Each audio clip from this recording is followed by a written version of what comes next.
Арыбаңыз кадырман телекөрүүчүм, назарыңыздарда поэзия кайрыктары көрсөтүүсү барыңыздарга белгилүү болгондой, биз ар бир көрсөтүүзө чыгармачыл чөйрөдө алектенип жүргөн мына ушул жааттагы адамдар менен маектешип келебиз. Бүгүнкү программада дагы коногубуз бар. Ал Гүлжан Жантороева. Гүлжан Жантороева 1979 жылы 28 мартта Сузак районуна караштуу Саты айылында туулган. 1994 жылы номер 57 Саты орто мектебин аяктагандан кийин Жалал Абад техникалык институтунун бас бөлүмүн бүтүргөн. Мектепте окуп жүргөндөн баштап адабий чыгармаларга кызыгып, маданий иш-чараларга активдүү катышып, түркүн оюн зоокторду уюштурууга жана алып барууга жөндөмдүү каарманыбыздын чыгармачылыгы алгач диджейликтен башталган. Кийинчерээк Жалал Абад шаарындагы 21-кылым жана Акыйкат гезитинде сырттан кабарчы болуп, жазуучулук өнөрүн такшалткан. Мындан сырткары чыгармачылыкта ар тараптуу таланттын ээси катары театр тармагында, журналисттик чөйрөдө, алып баруучулук ишмердүүлүгү аркылуу өзүн таанытып, Тагдырлашым ырларым аттуу автордук китеби жарыяланган. Бир катар акындардын чыгармаларын бир топтомго чогулткан Альманах китептерине ырлары жарык көргөн. Көркөм сөз чебери, ыйык тил, асыл зат төш белгисинин ээси аталган. Саламатсызбы? Саламатчылык. Бутактын терек болуп өскөн жери болот. Булактын дагы башы бар. Анын сыңарында өзүңүздүн чыгармачылык жолуңуз, туулуп өскөн жериңиз мына ушул боюнча айтып өтсөңүз. Саламатсыздарбы, ардактуу көрүүчүлөр, баарыңыздарга салам айтам. Дегенде эле өзүм жөнүндө айтсам, мен Жалал Абад областынын Сузак районуна караштуу Саты айылында туулуп өскөм. 11 бир тууганмын, 11дин эң кичинекеймин.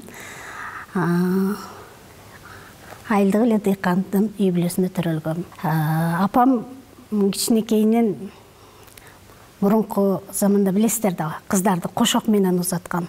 Ошол кошокчу айымдардын катарына кирген апам.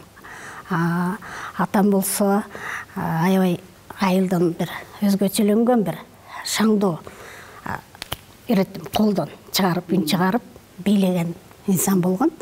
Анан өзүмдүн бир тууган эжем Айнура Шерайлова деп акын, ал дагы ошондон көбүрөөк таасирленгенмин. Эжем ыр жазат, бир китептин автору.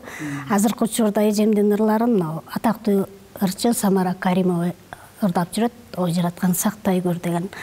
Ошо эжемдин ырларына таасирленип, анан чыгармачылыкка кириштим да. Эжемдин мага берген, чыгармачылыкка берген түрткүзүү чоң. Анан албетте улуу акын жазуучуларыбыз, Жалал Абаддык, дейли Кыргызстандык жалпы жазуучулардын, акындардын ырларынан таасирленип келем.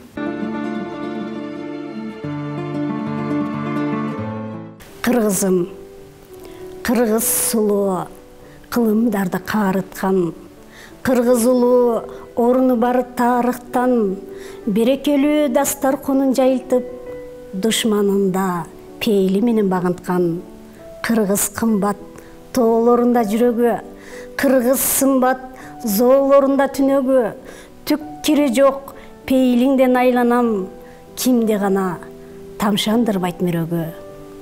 Эй кыргызым, аалам чарк деп айланып, бирде күлүп, бирде катуу каарданып, турса дагы сени менен бир бүтүн, кыргыз барда күн төгүлүп ай жарык. Турса дагы сени менен бир бүтүн, кыргыз барда күн төгүлүп ай жарык.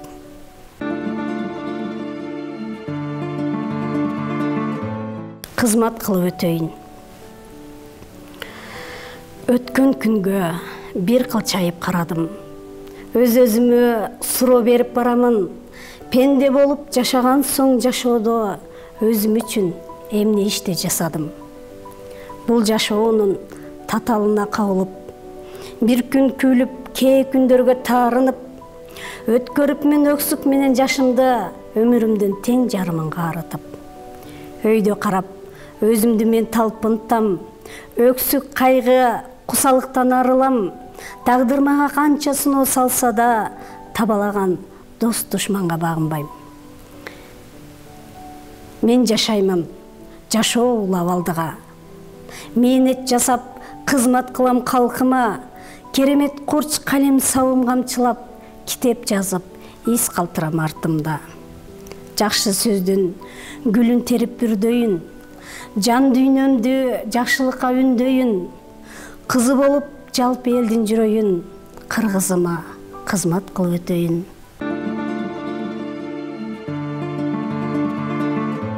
Ар бир нерседеги коомдогу окуялардан таасирленип турат. Мисалы үчүн сизди дагы учурдагы коомубузда кандай маселелер көбүнчө тынчсыздандырат? Жакшы суроо болду.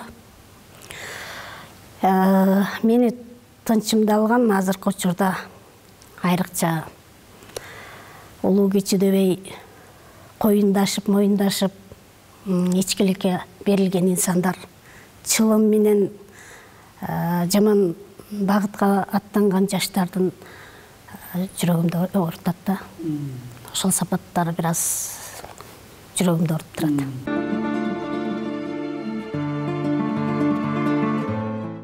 Жашоодон бүшүркөдүм. Жашоонун эртеңкисин биле албаймын. Жаштыктын кушу учат тута албаймын.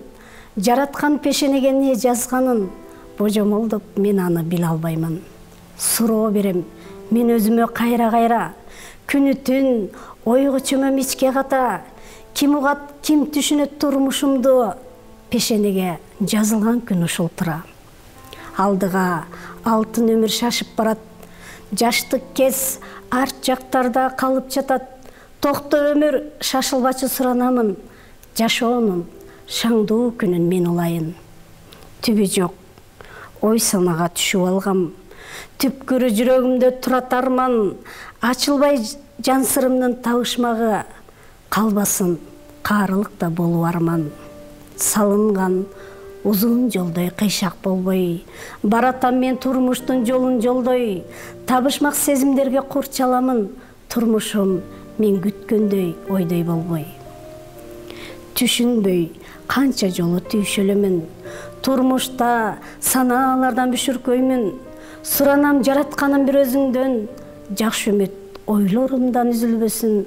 Ансыз да мен жашоодон бүшүркөдүм.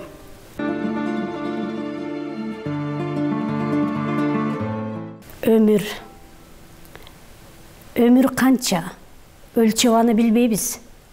Өмүрдөн биз көп нерсени издейбиз. Аттиң дүйнө ар пенденин бактысына кандай тагдыр жазылганын билбейбиз. Турмуш татаал, туздуу чөлүн бастырат.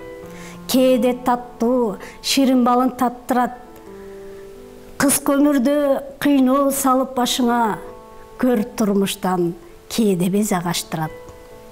Улгайгыча узун жолду басабыз, умтулабыз, алга карай шашабыз.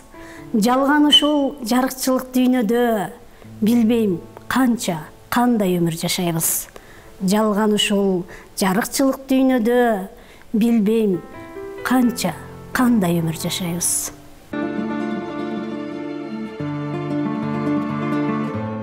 Акындар сөзсүз мындай бир нерседен эргүү алуу менен жашашат дешет. Мисалы үчүн ар бир нерсеге суктана билишет. Андан дагы илхам деген нерсе дагы болот. Мисалы үчүн эргүү деп коет көбүнчө. Сизге эргүү кандай учурда келет? Негизи айтышат, күтүлбөгөн учурда эргүү пайда болот деп. Ошо эргүү боюнча көп суроо берилет.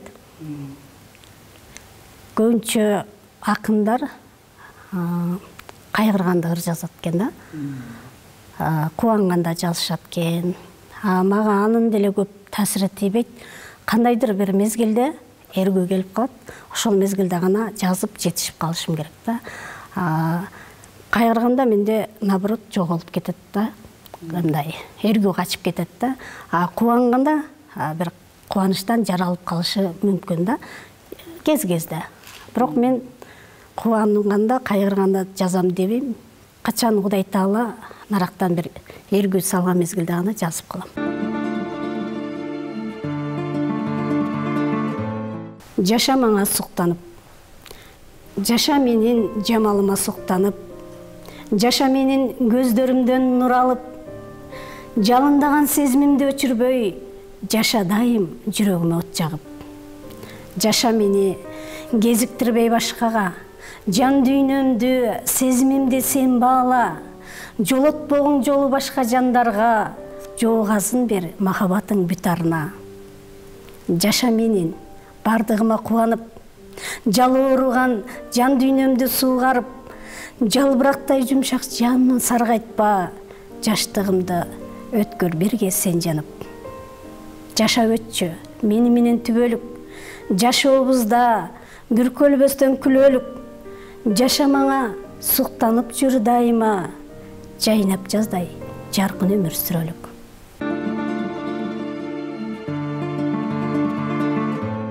Ырларымды кастарлап, толгонуп түн ичинде сезимдерим, тизмектеп ырларымды жазган кезим, табият тартуулаган талантымды тай-тайлап кастарлаган кезим менен. Ачылып айга карап сезимдерим, аярлап ырлар жазган кезим менен, акактай шуруу мончок сыяктантып, келет го ак баракка тизип бергим. Кастарлап аярланган кезим менен, көкөлөйт ырга болгон сезимдерим, көөдөндө катып албай сырларымды окушсун, келет баарын элге бергим.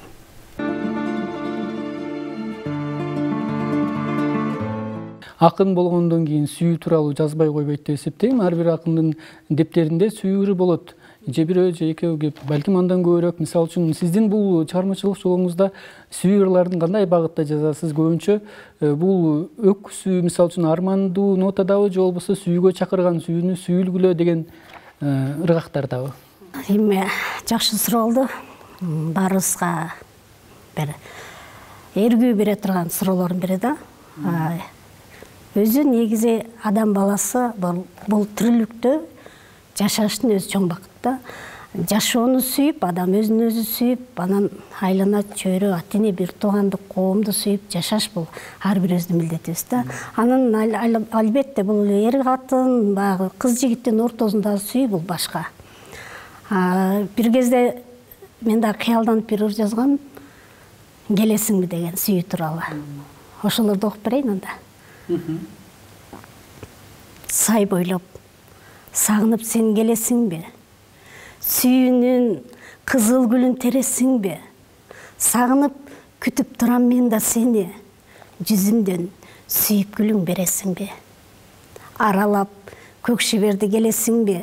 Апакай атыр гүлүн тересиңби? Ай чыккан кезде келип ашыгыңа арзуңду аяр айтып бересиңби? Көк асман күбө болгон сезимдерди көңүлгө катып бир күн келесиңби? Кыялда жашап жүргөн кымбат адам, көк арттан суусун кечип келесиңби? Кыялда жашап жүргөн кымбат адам, көк арттан суусун кечип келесиңби? Кыргызстан суусун кечип келесиңби деп. Сиз сагыныч кусалыкка баткан жүрөк, сүйүүсүн тартынбастан айткан жүрөк, саамга саналарды унуттурган сөзүңүз жүрөккө болсун мүрөк. Издеген жылдарыңыз артта калып, имерип жүрөккө сүйүү салып, ишенчек көңүлүмө жол тапсаңыз, ийкемдүү болоюнчу сизге жүрөк. Зарыгып мени күткөн күндөрүңүз зуулдап шамалга учуп кетсин, замандын агымында бирдей агып, зарлаган жүрөктөргө сүйүү келсин, зарлаган жүрөктөргө сүйүү келсин.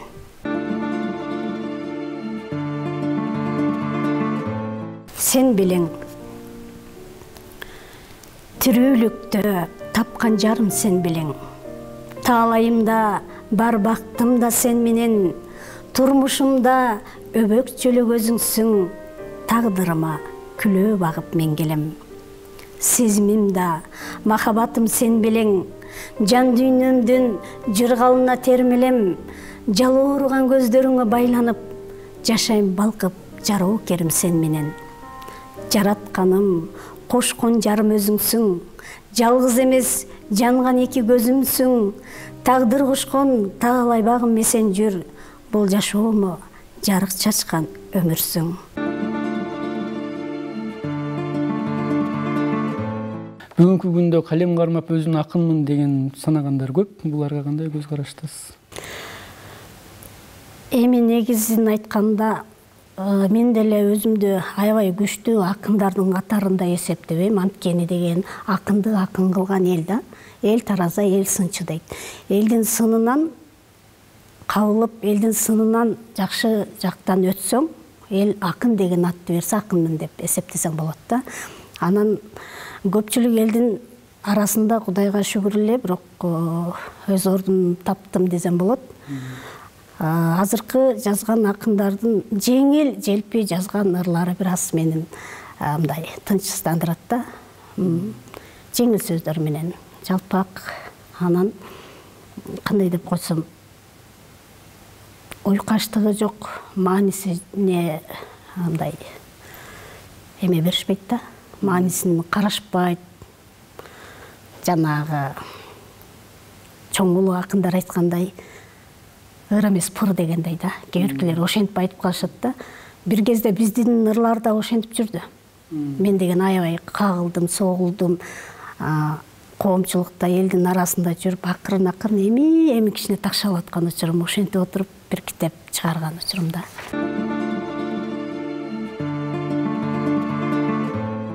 Энелер, мээримиңер чексиз бизге энелер. Бул өмүрдө эне бийикке менгер, күнү түнү уйку көрбөй көтөрүп, халдей айтып, акбак сүтүн бергендер. Энелер бар жашоо жарык дүйнөдө, энелер бар шамдар күйөт ар үйдө. О энелер, мээримиңден айланам, бар болгула түгөнбөй эч өмүрдө. Ай көлдүктүн кенендик энелер, уул кызга жарык күндү бергендер. Катаал тагдыр башка келип турса да, капаланбай кайрат менен жеңгендер. Аман болчу кагылайын энелер.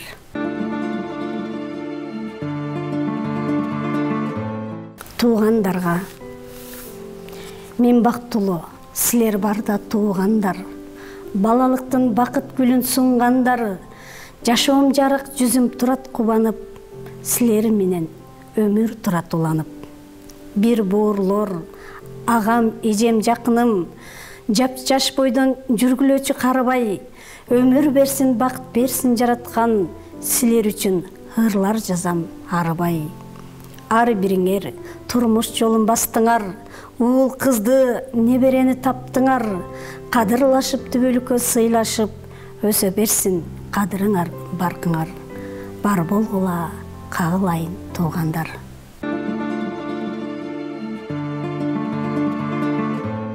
Келиңиз, анда көрсөтүүнүн соңунда өзүңүздүн келечектеги пландарыңыз, чыгармачылык жааттагы жаңылыктарыңыз, алдыда эмнелер күтөт, ушул боюнча бөлүшүп өтсөңүз. Рахмат. Мен алдыдагы пландар көп. Баягы адам үмүт менен жашайсың да, үмүтсүз шайтан деп коет го. Алдыда келечекке, бир коомчулукка, элге, журтка, тарыхта эс калтырсак деген оюбуз бар. Анан албетте ошо сиздерге окшогон телерадио компаниялар эл менен элге күзгү таразы болуп бересиздер да, көпөр болупчу. Ошо сиздердин бир бизге болгон бир көмөгүңүздөрдү эсептейм да. Бул эфирге чакырып, бизди элге таанытып, студияда маек курганыбыз элечи, сиздерге ыраазычылык билдирем. Анан азыркы учурда ошо Барпы театрында иштейм. Анча-мынча кинолорго катышып коюп атабыз. Буюрса жакында эле сериалга катышып келдим, кече Нурда эле. Буюрса жакында көрүп каласыздар. Бул 3-чү киного катышым. Дагы ошо кино жылдызы болсок, театр жылдызы дегиле келечекте бир тарыхта, маданиятка салым кошуп калсам деген оюм бар. Рахмат Гүлжан айым, азыр кино тармагында да эмгектенип жатасыз. Мына ушул тармакта ийгилик каалайбыз. Ардактуу теле көрүүчү, мына ушун менен поэзия кайрыктары өз көрсөтүүсүн жыйынтыктайт. Кийинки көрсөтүүгө чейин сак саламатта туруңуз.